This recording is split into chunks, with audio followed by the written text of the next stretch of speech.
Definitely. Oh, what is this now? Yeah, so it's taking us directly to LinkedIn. It looks like we're online on all of them now. We're live. Oh, are we? Wow.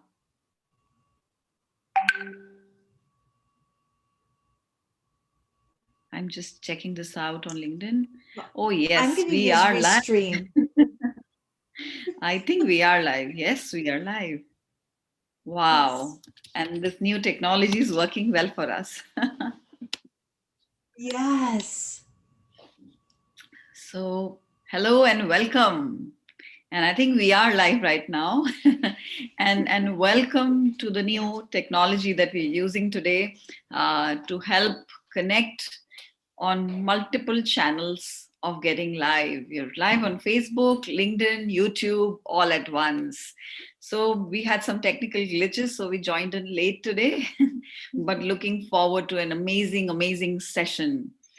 Today we have with us Samantha Foster.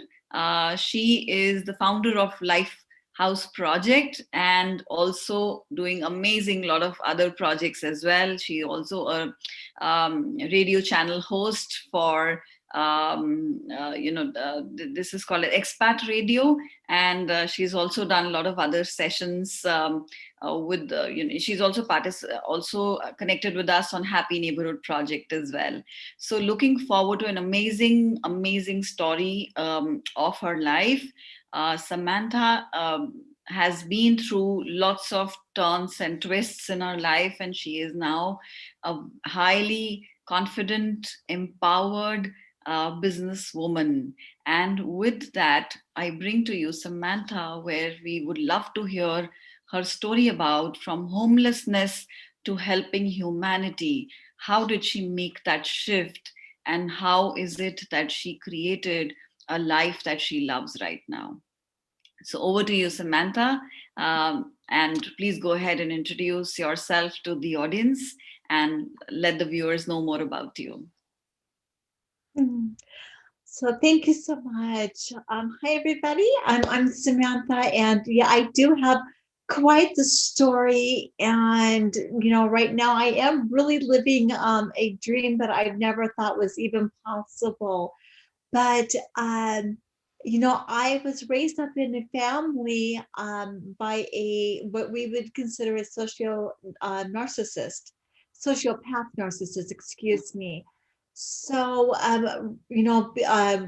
being raised up in such an environment that it wasn't just me, but it was all of my siblings, that we had a very trying and very challenged um, growing up years, in such a way where it was beyond physical abuse.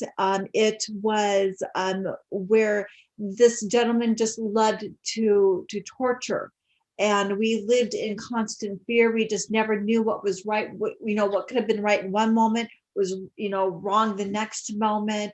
And everything always, though, did lead to absolute physical punishment. But we even got to, we witnessed, of course, animal abuse. Our mother was being abused. So it was a very trying and very challenging um, years of growing up. Now, with that being said, though, when a child is growing up in that type of atmosphere, they don't know that that's not abnormal. They know that life isn't good, but they don't really have any concept of what may be normal, what how life can actually be lived in a different way. Those younger years really do establish how a child carries out their adult life. So whatever that child was experiencing in that time frame is how the child's going to live their adult life, and their children are also now going to experience those very same behaviors, just by a different person, but again, those very same behaviors. So that's really how my childhood um, led me to a path of a lot of trials and a lot of errors, growing up and having my children and in my adult life. And so in my younger, now adult years, I was very, very challenging. I ended up being with partners that would treat me exactly how my stepfather treated me. So the abuse continued into my adult years, and of course, it bled over into onto my children. And I was even homeless and pregnant at one time, just because my partner didn't feel like I was worthy, enough of even though I was pregnant, I just wasn't worthy of having around. There was just no value there for him. So I was even homeless being pregnant, and I was going through a very challenging pregnancy, but it was in this constant mode of being fearful, survival mode. And when somebody's living in that type of survival mode, they don't make good decisions and they don't make healthy decisions. And I do absolutely want to bring up at this point, since we are talking just in general about my past life, karma. And I really understand what karma is now, and how it's kind of lives out in somebody's life, versus when you finally are able to live outside of that karma. And I think another really good word for karma is hypnotic cycle.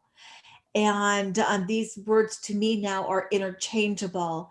And a hypnotic cycle, again, is when we live from a reptilian brain in a place of not being self aware. We repeat the patterns, the actions, exactly what we do, or how we lived when we were a child, what was shown to us, and how we end up having to live. We repeat that cycle, but we do it in a way we're not even aware of it. It's like we are not living our own life. We're just living past actions again and again. So I think there was a really great correlation between hypnotic cycle and karma, really understanding what karma is. Mm. When we live in a place of self-awareness, we're not necessarily living now in karma, because now we can create our own life and how we want to create it. So it always depends on when that person can wake up, what wakes that person up from that hypnotic cycle so they can live their life. But my journey all the way here, though, is I lived in that hypnotic cycle. I lived in that karma up to about the age of 46, 47. Mm. And I lost family members. My mother ended up committing suicide, um, and maybe actually was helped with her suicide from the narcissist. My grandfather was murdered. My uncle Steve Oh, committed suicide. oh, My, a lot of my siblings ended up in drugs and alcoholism. So I've seen what the worst that can happen with siblings and how the family's torn apart from this type of abuse. oh And my. again, Mm. go ahead. Yeah, so I'm just like, so much that you've gone through in your life. Um, how what made you hang in there? What was it that you, what made you say that, okay, things are going to be better? What did you do about that? Right, right. This is amazing that I wish I could give you just like one thing that made me hang in there, but I knew inherently, even when I was a child, I knew that you were not supposed to hurt another human being. I Mm, inherently knew that. Then also, what really made me hang in there, it was after I had children. mm, I knew that before I left this earth, I was going to leave them with something to help them survive the earth. mm, And at that point, throughout those years, it was, of course, for me around money. If I can leave them enough money, then they mm, don't have to face homelessness. They don't have to face being controlled by somebody who does have the money, mm, right? So it will give them that sense of freedom. So they'll at least, at bare minimum, be able to survive financially and have their needs met before I left this earth. And that was my strongest drive through Mm. that whole time, was somehow in some way, and I just didn't know how. I didn't even realize I was living in a hypnotic cycle, And how did until that I shift? was kidnapped. How Mhm. did that shift? I was kidnapped and attempted murder on my life. Oh, really? Yes, right. Because again, that repeated cycle of murder, Mm-hmm. right? You can see how it's happened in the family. Well, Pattern. my, Yes. yeah, my uncle Steve committed suicide and killed my grandfather. My mother, I know she was killed, even though they're calling it a suicide. I know for a fact because afterwards he came up to me and he said, "Oh, I hope I didn't say or do anything that caused this." You right? Who says that? Oh. Um, but you can see how that very trait, though, was carried out even in my own life. Wow. So it was more like a pattern you were living through because of the situations that you'd seen in your life. And when you realized that, you had to break that pattern so that you could create a different life that you Yes. loved. Right, right. And it's like, how do you do it? When I lost with my last partnership, the one who kidnapped me, and he is in prison, by the way. He's not walking around on the outside. And but at that moment when he said, "I'm gonna go get a knife, I'm gonna stab you, I'm gonna kill you," Oh, that I must be a lost, crazy yeah. experience. And I know, just like I'm smiling today, but it was that pivotal moment Hmm. that I, my children were not with me. Three of them were grown. One was with his father. And I went through my children and I'm like, okay, everybody is at least somewhere. They're being fed. And I'm like, I'm going to die and I'm okay. And Mhm. before he even came back with the knife, I died. I let go of everything and said, I'm done. This is okay. I'm ready to die. And that was the biggest release because at that moment, something shifted. My energy shifted. There was no more ego. There was no more of that old person left. Everything was gone. And I felt internal peace. It was just peace. Oh my God. It's just so amazing to listen to this. I feel so speechless right now, but I'm sure it was a huge, uh, shift for you. And it took a lot of efforts to reach there as well. It did. After that was the most amazing journey, and no matter the what I was going through, because of course I had to go through trial at jury trial, um, uh, for the kidnapping and the attempted murder on my life. And I was still trying to survive and live and, create money so I can live and eat and have shelter. But even through all of that, it was Mm-hmm. completely different at the same time. I was going through Mm-hmm. such a tremendous amount of healing in my body, as well as in my mind. But I have to honestly say, that astrology, Vedic astrology, really helped me out because I started learning about human behavior. And Mm-hmm. I know that a lot of people don't approach astrology like that, but you can look at the astrology and really start understanding patterns of Mm-hmm. human behavior and what makes people tick. It brings you into much more of a self awareness. Very interesting. And I honestly, when I spoke to you earlier, also, I felt that I never thought of astrology in such a way that it could be not just a tool for prediction, but actually a tool which is telling us when there are energy shifts happening and how we could leverage that for our benefit. Right, right. And when we were able to leverage that self awareness or that energy, because everybody goes through different energy shifts with the DASA periods. But if you're living in a place of self-awareness and you understand, most people are not, but if you are, you understand your triggers, you understand your, what makes you tick, your emotions, the way you think, whether you're biased or not, and you leverage that energy for your benefit to Mm, propel you in life in such a good way. mm, And you understand, though, unexpected events are going to come your way, but once you know it, you can stand in the present moment and understand this is passing. Understand that you don't have to react, you get to choose. yeah, yeah. So, and it's just time for you to kind of move on and walk away. And no matter what society or the crowds or the mobs may be doing, you don't have to get wrapped up in that. You Mm, understand why they're doing that. But mm, then also now, you're taking the energies like, okay, what can I do with this energy though to make my life better? And that's when you get into that creating your own life. mm. It's not about you creating somebody else's life for you to live, like, well, I want to be just like Tony Robbins. No, that's not what that's not living in self-awareness. We Mm, have, we're all our own individual. It's how do mm, you create your life the mm. way you want to live it with your, with all your stuff going on. So Wow, wow, that's pretty powerful, I must say. And so, how did you learn about all of this and realize that this is shifting your life? And then, how did you shift into really making that change?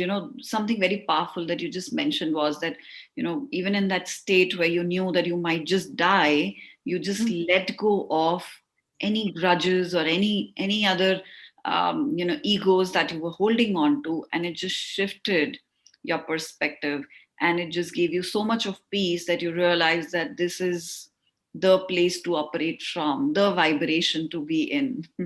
So from the point where you learned it, where did you learn it, and then to a point where you realize that this is the energy to be in, how has the journey been, and from there on, how did the journey go for you? yeah, the journey's been amazing. And it's like, you're asking, how did you know? This is where the universe will meet you at. Okay. And this is one of the things that I didn't know. I didn't know astrology was going to give me the answers, but I certainly was seeking. Mm, So seek and ye shall find. I know people have, heard that saying, and I finally understand what that means. I mm, didn't have a clue. I didn't know where to even start searching. mm, And I was introduced to astrology um, just about probably maybe 6 months before that incident happened. mm, And I knew something inherently was in the astrology to give me an answer, because I'm trying to find out what in the world's wrong with my life and why am I living in such a way. So mm, I continued down the road of astrology and seeking those answers, mm, and they most certainly was coming one after another. It's just like little lightning bolt moments. But mm, even during that time, though, I started reading and listening to Dwayne Dyer. I'm like, something is in this energy thing. I don't know what, I don't have the answers, but I knew something was there. Then I got invited to go see Tony Robbins live in wow. Los Angeles. And I got to walk on coals on that firefighter. And I'm thinking, and I met Master Stephen Coe for the first time. I'm Wow. thinking, something's really here about this energy. It's still, it was there. I knew it was there. I kept on seeking. I didn't give up, but I didn't get my final answer until I read Napoleon Hill, Outwitting the Devil. And I tell you what, as soon as I read that book, everything fell into place, because that's when I learned about the hypnotic cycle and about emotional intelligence and about self-awareness. And if you don't grow up around self-awareness, and if you don't grow up around anybody who's emotionally intelligent to teach you what emotional intelligence is, you don't know. Mm, And that's when everything just started clicking. Then, yeah, I think it's that pivotal moment with Outwitting the Devil where everything really fell into place. And I actually started using everything that I was taught in that book, even in my astrology, because Wow. I'm like, there within lies the key to all of it. But also learning that you have to change spiritually, you have to change mentally and emotionally, and you have to change physically. You have to do all three to make that permanent change in your life, to make it happen. I just love that, what you're saying. And so many people impacted you, and reading books of those people, attending their sessions, trainings that impacted you. But I also personally feel that unless we action those learnings in our life, those learnings are just potent knowledge that are available to us. So the key, I believe, also lies in the fact that we need to action all of those things out in our lives. We really do. And that's the most amazing things that you can learn and learn, and you can learn it. It's knowledge. But until you actually put it into practice, it's only knowledge. It's Yes. not wisdom. Wisdom is that action, and that gives you that true understanding when you take action and you see it manifest in front of your eyes. And when that happens, that's the magic. That's magic. Wow. To Wow. me, it's absolutely magical, and everybody can have that in their life, and live within that magic. They gotta want to do it. Yeah, and I think salute to you that you actually applied a lot of things that you learned from all of these great masters who talk about letting go, learning about the cycles, patterns that you were into, and stepping out of it. Using that grit and resilience to step out of the current patterns you were in and creating and rewiring new ones for yourself. So help me understand more about that. When you were going through all of this, how was your family reacting to it, and how your kids around you, how were they getting impacted with all this? Yeah. So amazing. Now, so my family, we've never been close. There's always been that a very stressful um energy there that's been very, very negative. And not just negative for me, but negative for everybody. Because again, once when children grow up in that situation, they learn not to trust even each other. Mm, So it really is that psychological damage that's done. Sometimes it's not repairable, and you have to really accept that for what it is. mm, So my children, at the time, they were abused by my past partners also. So it really bled into their life. And my oldest child right now is on the streets, and he's on drugs. And I know for a fact he's going to come out, and it's going to be through the Lifehouse Project that he comes out of that lifestyle. mm, My One of my other sons dealing with heavy, heavy, heavy depression. And it's like, people look at children who are on drugs, homeless, or adults, because I guess they're adults right now, but understand that something drove them to that, because it's not natural for us to want to live in that state. Understand that that adult that you're looking at and sneering at, you don't know what they went through to put them into that situation. mm, And there are some things that I if you don't experience for yourself, it's really hard to understand that pain, that individual is going through. So it's just one way of them running from the pain and trying to cope with it. And but when I snapped out of it, and started living a different life. Now I've got two of my children with me. My daughter is now, the assistant executive director of the Lifehouse Project, who is wow. also going down the road of cycles of abusive relationships, who actually has gotten physical with her. So she is coming out of that also herself, and serving right beside me in the Lifehouse Project. But it's breaking that cycle. Now that I've broken my cycle, it's breaking the cycle of my children. But one thing that I have learned absolutely, and this is for anybody, you, yes, forgive your abusers, the people who do you wrong, and they don't know what they do. But that doesn't mean that you live around them. That doesn't mean you keep going back and letting them hurt you. That's so disrespectful to yourself. You love them from a distance. And my family, I just can't be around. And I love them, but I will love them from a distance. Yeah, because it could be life threatening for you as well. Yes, it Uh, would be.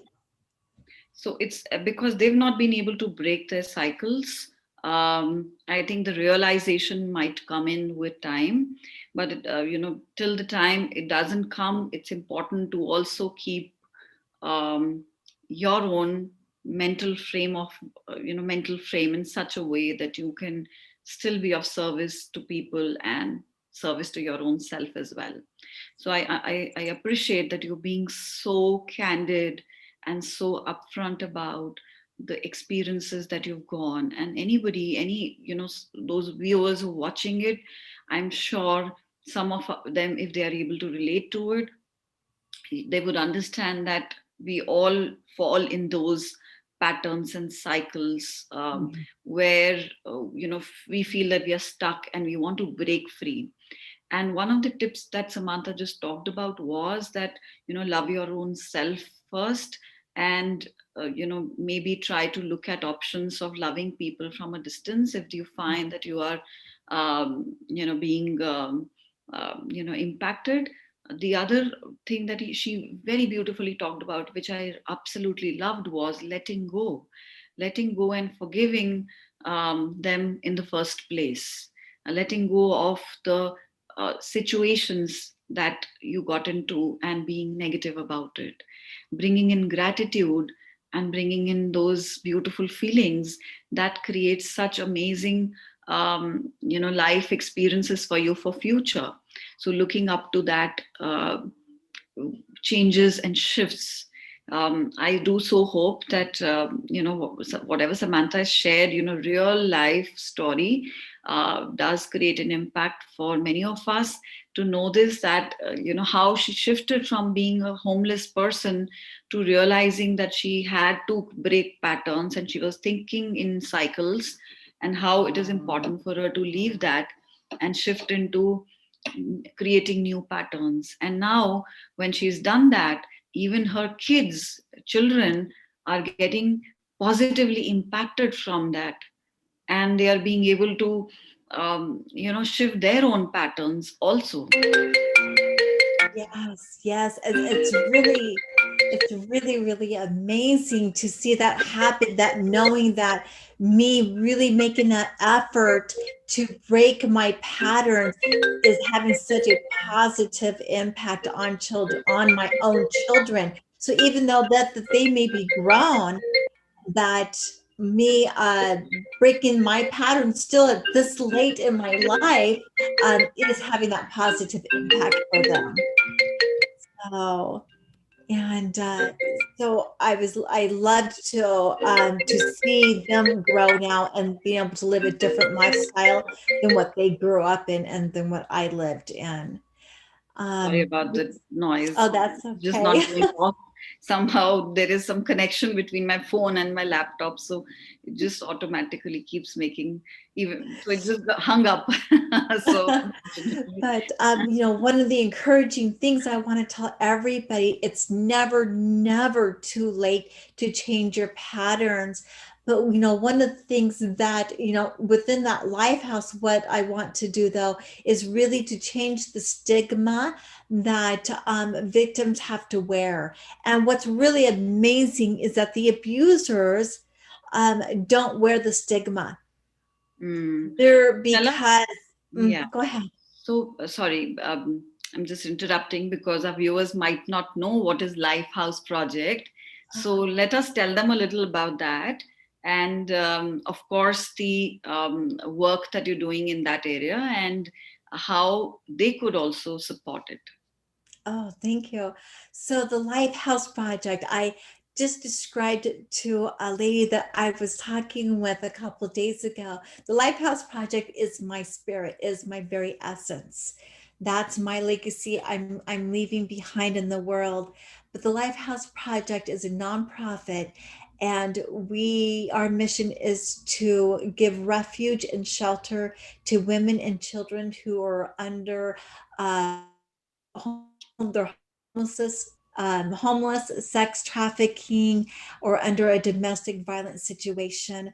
And to really be able to apply everything that I have talked about in changing my whole life cycle, and applying that into our programs within that shelter. And I call it the 4 pillar program because it's all about medical health, because if we don't have our medical health, or if we don't have our health, we can't change mentally. If Mm, we are not, if we're functioning in survival mode, we're what we call the reptilian brain. Our frontal mm, cortex, the blood flow to our frontal cortex is shut off. So we really can't comprehend or understand anything new because we're just living in a repeated pattern that mm, we can't get out of it at that moment. But also, if we're not healthy, it's really hard to change our state of mind, our thoughts and emotions, if we're hungry, if we're homeless, if we're hurting. mm, So we always focus on the health first. Then we go into the second pillar, which is all about the mental health, and applying the psychology of all the readings and the books, and we're applying it in within this program on all different levels, including grief counseling mm. in there. And also we the third pillar is all about our spiritual selves, and this is where we're applying pranic healing and the twin hearts meditation, Wow. because we do need to really connect with our spiritual self, with our higher self, to make that true transformation. And of course the fourth pillar is all about education and career. So it embodies that person that I needed when I was younger. If Wow. I would have had that person for me, I wouldn't have had to live my all of my up until I was like what 47 years old in this repetitive abusive cycle. So it's me saying this is what I needed when I was younger. So here it is, world. Wow, interesting, and very interesting to know about these 4 pillars as well. Um, how has because I'm also a pranic healer and extremely passionate about it, and that's what got us connected as well. Tony Robbins, Master Stephen Co, pranic healing, all were those Yes. common areas for us. And so I want to know more about how did energy healing help you, and also how are you planning to use that for the social cause that you're promoting now. Yeah. So it really coincides with the mental health program that we're going to be implementing in the Lifehouse Project. It's called Hope, actually, and it is about empowerment. But the pranic healing, you really this pranic healing is moving the energy around in your chakras. It's taking the negative energy that's been stuck in there for years since we were children, and really physically moving it out. Like the screen techniques, you're moving the energy because the energy is real. I mean, and people really need to understand that even my voice and the words I'm speaking, there's a certain frequency there. There's a Mm, certain energy, my intentions when I'm talking, and my tone of my voice is literally um going out, and whoever's listening to this, it's impacting their life right now. mm, So this very conversation that you're listening to will impact your life, and you will never be the same from this moment forward. That's wow. with any conversation that you listen to. This is how real energy is. it is our, we are made up of energy. So when we are using that prana energy and flushing out all the negative energy that's been stuck in our bodies for so long, Mm, there is, you have no choice. There's just change. There's no effort to it. Once it's done, then you will start seeing the difference. You'll see different people show up in your life. You will see different events show up in your life, and you will be at peace and you will be making different choices. And the twin heart meditation, I think, really couples with that, because it's all about loving and opening up your heart chakra and loving the world. And I tell you, when you do that, you receive love back. mm. But it just gives you a sense of peace and wholeness. You are reconnected with the divine. It's one of the most beautiful processes, life changing. And without that, how do you make the permanent change? You got to do it by reconnecting with the universe, with your higher self, with God. It's I so amazing. love that because my life personally has also shifted when I got into pranic healing, and how it's been a roller coaster in terms of letting go of things and recreating something more beautiful. And of course, it's not that I have always been successful. There have been times when I failed, or I would more call it like I had my own learnings from those experiences. But it's more about, I think I got so much of strength from these energy healing methods, especially pranic healing, which I'm a follower of. I feel that it just gives you so much of strength to keep going. There are so many tools and techniques available for every situation of your life that you just can't stop yourself from utilizing those techniques and tools and using them to make your life better. So if somebody is genuinely wanting to shift their life, Yeah. these pranic healing concepts, techniques, I believe really really work very well, because that's my personal experience too. They really do. It's absolutely, to me, I always want to call it magic, but I tell you, we have evolved so much here on earth that what we would consider, quote unquote, what we want to call spiritual. But we're realizing that spirituality really is energy. Yes. And science is proving that spirituality really does work on a Yeah. scientific level, because it's all energy. This stuff is real. This is something that we're feeling right now, that we're playing and molding with right now. So we're creating this moment, and what we're talking about and the intentions behind what we're talking about is actually manifesting our future right now. It's amazing. To me, again, I want to call it just magical, but really that's what's working. That's what's in the works right now. Yeah, true. So I'm just loving the conversation and how you've used energy healing concepts when we talk about whether it's Dr. Wayne Dyer, Tony Robbins, Napoleon Hill, or any other masters or teachers or gurus from whom you might have learned. They all talk about one thing, that energy is everything. Energy is for real. And of course, the way we utilize or invest in our energy, or rather, we invest our energy in certain way, our life will become in the same way. So wherever Yes. we are, whatever our intentions are, that is going to get manifested, because that's what is all energy all about. So I would say that Samantha used her energies and had intentions of moving away from the patterns she was living in, and she chose to create new patterns, and universe helped her around, because she chose that she Right. wanted The to invest universe in. is what, Yes. yeah, the universe Chose. delivered it to me. Seek. And the universe is going to deliver as long as you got that intention there. The universe will deliver that way. So amazing story, Samantha, of from moving from such a space where you were homeless to a space where you are now creating such amazing platforms. Tell me more about Lifehouse Project. That how many women do we have right now that are getting support from this, and how what is the vision of the entire movement?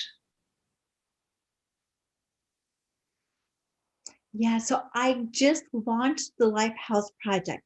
So it's new. I worked on it all year. So it's definitely been something that, again, I had to push through, but my intentions, even through the COVID-19, I was going to set this up. I was going to get registered. It was going to happen, and it did. So, we also need to remember as we're manifesting our dreams and our goals that sometimes we really do have to endure certain things, but don't give up. No, set your intentions, no matter what it may look like. We're going to get there and we're going to do it, because there's been some moments I'm just like, I don't even know how to do this, but I'm going to do it. Or getting turned down by banks because there was no banks open here in America. I couldn't just go in a bank and open up a checking account. But I didn't give up. Even I got rejections. I didn't give up. And I ended up finding a bank that would open us up a bank account online without me ever showing up. So it's really all about being creative, but just not taking no for an answer. Go down a different avenue. If this one Mhm. closes, there's going to be another door that opens. And that really is part of taking action and manifesting, because it's going to happen. So, and we just launched it. We're putting everybody into place now. We're ready now to start receiving donations, and I'm really refining now, in the process of refining the business plan. And as I'm doing it, it's reshaping me. It's Mhm. changing who I am still. And I know it's just like, well, you've changed so much from childhood, but even refining the business plan. And this is why I do say that the Lifehouse Project is my very spirit. It is my very essence. There's no other way that I can describe it. And as I refine the business plan of the Lifehouse, it actually refines my life right along with it. So there is that spiritual connection, that spiritual essence. And we are working in India to help with the children who are living on the streets. That's one of the first shelters I really want to open up. And we're going to open up one shelter here in America. I'm in one of the places that was the hardest hit for sex trafficking of Mhm. children this year. So that's my agenda, is to have that shelter put into place, as well as working in India and having a shelter in India, because you guys, there's no borders. Yes, Children, all no children are borders. my children. No borders. Every woman is my sister. There's Yeah. no borders. So we have some nice comments coming in from the viewers. Radha says it's a good initiative. Jyotsna says manifestation sometimes takes time, but is also it is always manifested. That's her experience that she's talking about. There are a lot of people wishing me happy birthday. It's my birthday. Thank you so much. And there are some comments here where people are talking. Oh, thank you so much, Raj. Thank you, Pavan. Thank you, Renita, Aditya. Jeevit, Vikas, Ashutosh, thank you for your birthday wishes. Absolutely love them. Sainath believes what you're talking. He absolutely agrees with what you're saying, Samantha. And Aditya has a beautiful comment for you. He's mentioning that he feels it's an amazing grit and determination story. So lovely, lovely comments coming in. Do put in your questions, comments, and we're happy to take those questions and comments right now. I'm so excited and impressed with the story that Samantha has talked about, that how she's shifted herself. And also there are 4 pillars to Lifehouse project that she talked about, which will holistically help homeless people shift their lives. And she's using holistic methods, not just education in a normal way, but also educating them on a holistic way, using energy healing concepts, using a lot of other aspects of empowering them to lead a real good life, a holistic life. Many a times these values, these human values, we're not taught in the education systems, in the schools or colleges. We learn them over a period of time.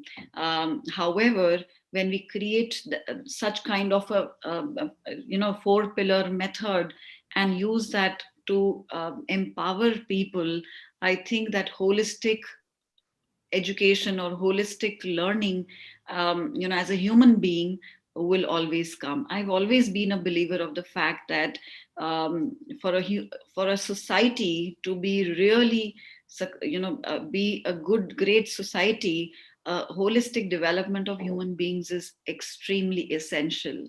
So that is something, Yeah. which Samantha is also propagating today. She's talking and promoting today as well, through her Lifehouse project. So, more power to you, Samantha, for this entire project. We are talking together to support you for the India setup, where we can always be of great help, together to drive this in the country and any other countries also. So there are no borders, as you rightly mentioned. I urge a lot of people who are watching it There's today no or later. border. There's no. Yeah. So I urge a lot of people who are watching it today and Yes, later. yes, and I do know. Sorry, and don't forget, I do know that I have invited Karuna in to the Lifehouse Project, so she's going to be taking over a director position for us. So that's wonderful.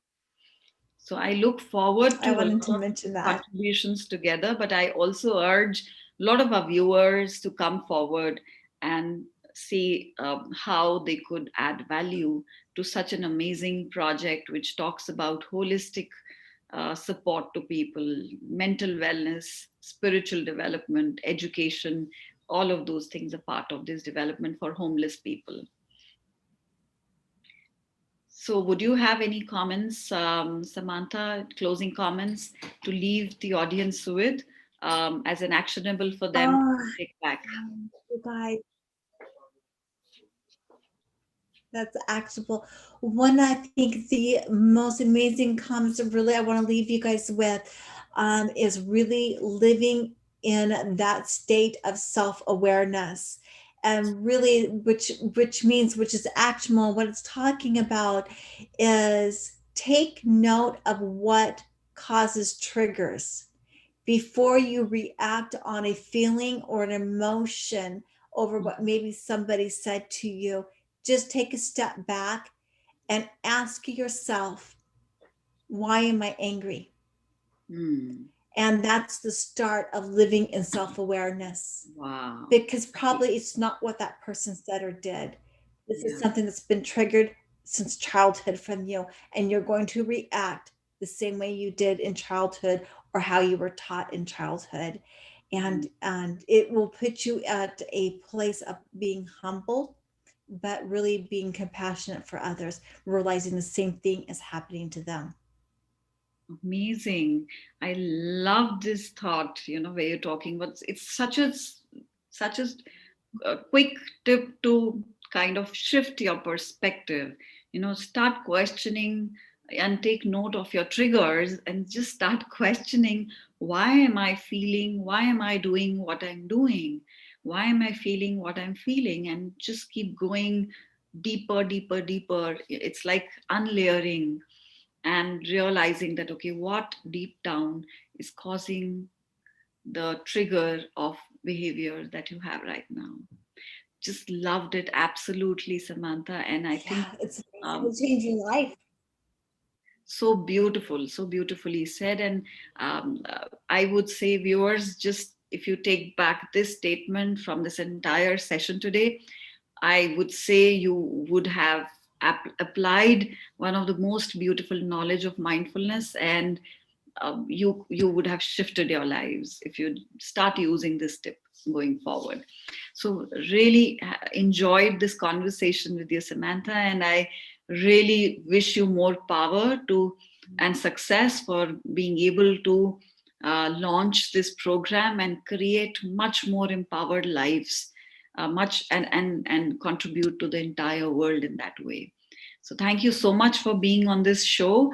I really absolutely thank you for the same. Thank you so much. Thank you, guys. Thank you, viewers. Thank you so And much. thank you. Take care. And we'll be back again with another session soon. Bye bye. Bye, Samantha. Bye, everybody.